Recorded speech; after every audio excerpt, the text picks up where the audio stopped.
Hello दोस्तों, राधे राधे।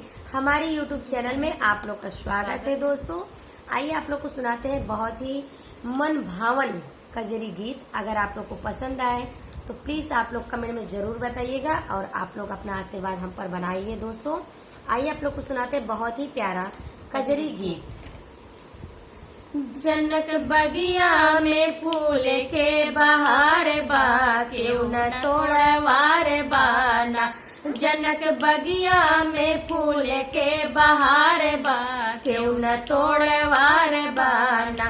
फूलवा तोड़े राम दानी जेकरे सतवा सीता रानी। फूलवा तोड़े राम दानी जेकरे सतवा सीता रानी। जेकरे हथवा में धनुष का निशान बा, क्यों न तोड़वार बाना।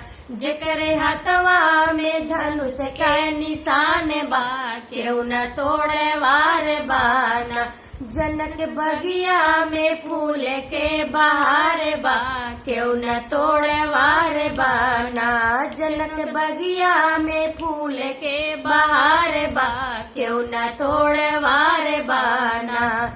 फूलवा तोड़े भोले दानी जेकरे सतवा गौरा रानी। फूलवा तोड़े भोले दानी जेकरे सतवा गौरा रानी।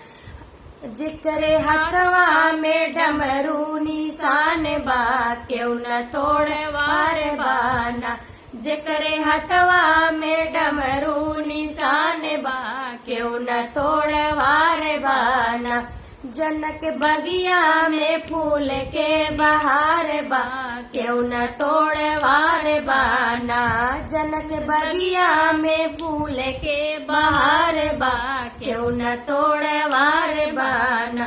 फूलवा तोड़े विष्णु दानी जेकरे सतवा लक्ष्मी रानी। फूलवा तोड़े विष्णु दानी जेकरे सतवा लक्ष्मी रानी। जेकरे हथवा में चक्र के निशान बा, क्यों न तोड़वार बाना।